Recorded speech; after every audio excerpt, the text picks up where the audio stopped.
Okay, we should be good. All right, cool.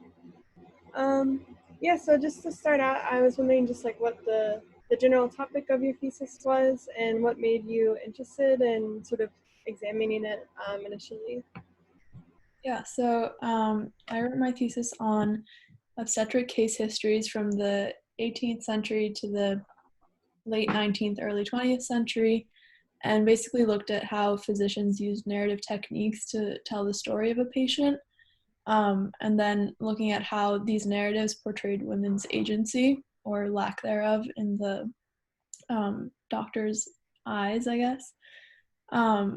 So I focused on the first section focused on William Smelly's treatise on midwifery and the accompanying case collection. So he published this treatise in the mid 18th century on basically like outlining practices for this field that was emerging, because midwives were not really receiving any formal training. They were mostly women in the community who had either given birth themselves or their mother was a midwife, so they became one. There was no really like formal training or any written knowledge.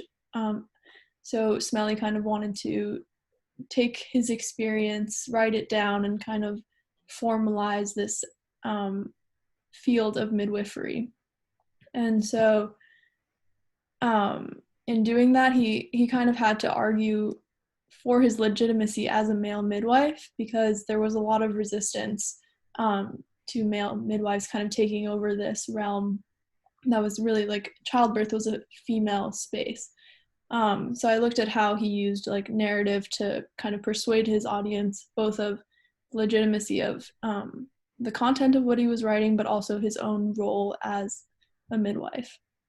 And then my second section looks at moving to the 19th century, as obstetrics kind of became, well, medicine as a whole and also specifically obstetrics became much more formalized. Medical journals started being published. And so now I'm looking at the case histories that are published in these journals and seeing how the form of narrative changes and how patients are treated differently in these narratives by physicians. And then finally, my last section turns to women's own narratives, and in the form of like diary entries and letters, and how their own narratives kind of make up this own epistemic genre of accumulated and passed down knowledge from family members, friends. And so looking at structural and rhetorical similarities between their own narratives and that of the case history, kind of, you can draw a lot of parallels. And then the reason why I became interested in this topic is basically I was interested in how like gender played out in the form of power dynamics and like specifically the gynecological exam, and that kind of led me to the broader scope of pregnancy and childbirth. But there has been a lot of previous research by feminist theorists on gendered power dynamics in the medical encounter, but most of it has focused on like nervous symptoms and hysteria in the 19th and 20th centuries.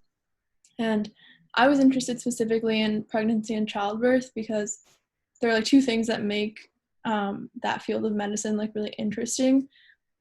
Because one, reproduction is like a natural process, not a pathological state technically, at least most of the time. So it kind of encompasses a larger range of what's considered normal, and normalcy plays a large role in how these case histories are written.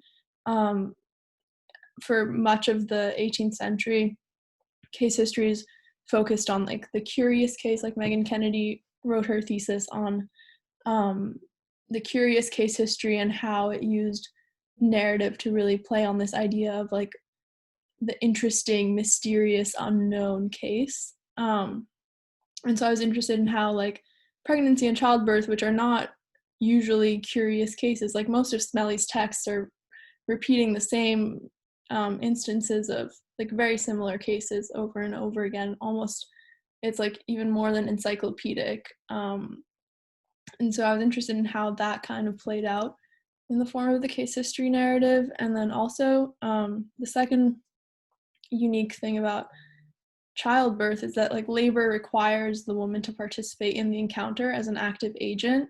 So the argument is often made, especially in like 1970s like feminist literature, that women were kind of powerless in the medical encounter during this time, and it kind of focuses a lot on how male physicians asserted their control over women's bodies, which is definitely valid. But I was interested in how, like, in this encounter of childbirth, where the woman is literally like pushing and actively engaging in the encounter, how that might come through in a physician's narrative. Yeah. Okay, cool. Yeah, so I guess just based on like all this research you did, what would you say was sort of the primary finding or argument of your thesis? Yeah, so I would say like looking at the structural and literary techniques at play in the case history um, allowed me to kind of find out how, under the guise of like objective observational writing, which is what case histories were supposed to be, physicians actually used like rhetoric and rhetorical devices to navigate the uncertainties of like this newly established field, but also assert their authority over these bodies of women who were pregnant and in labor. So I would say like while I looked at women's narratives in that had been like inserted into the case histories through quotes or like paraphrasing by physicians, and while you can see that like traces of female subjectivity do exist in these texts, they ultimately like provide a one-sided, very physician-oriented perspective of the birth experience. And even when the patient's narrative is included, it's there to serve the physician's purpose. So like Smelly, for example, brings in women's complaints and then says what's wrong with like the way the woman understood her own symptoms, and then corrects her and says, actually, like, this is what's happening. Like, she thought she was pregnant, but like my examination revealed this. So like even her narrative is inserted to be discredited in order to build up the physician's own authority. And then I guess my other main finding would be that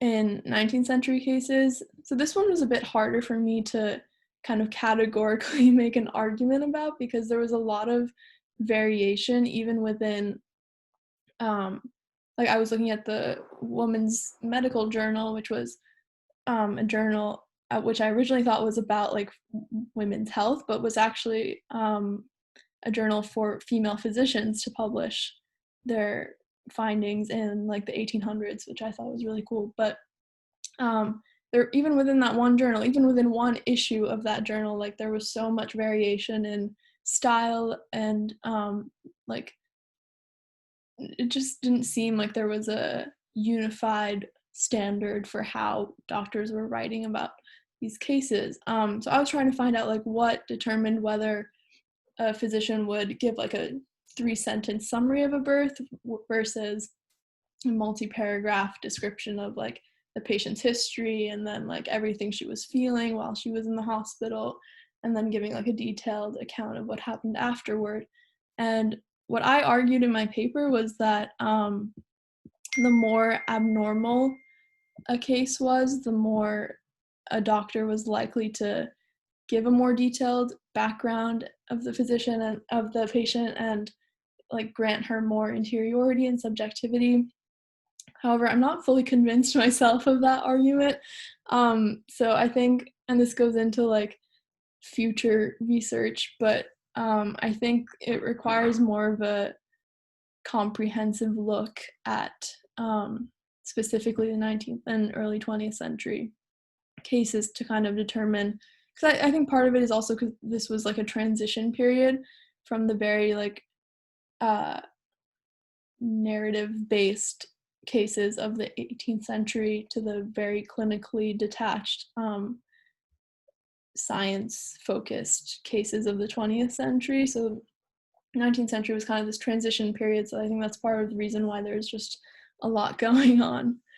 And then finally, I would just say that this was my favorite part of the paper, was writing about women's own accounts and kind of categorizing them as their own like form of knowledge and really like structured epistemic genre was really interesting to me as well.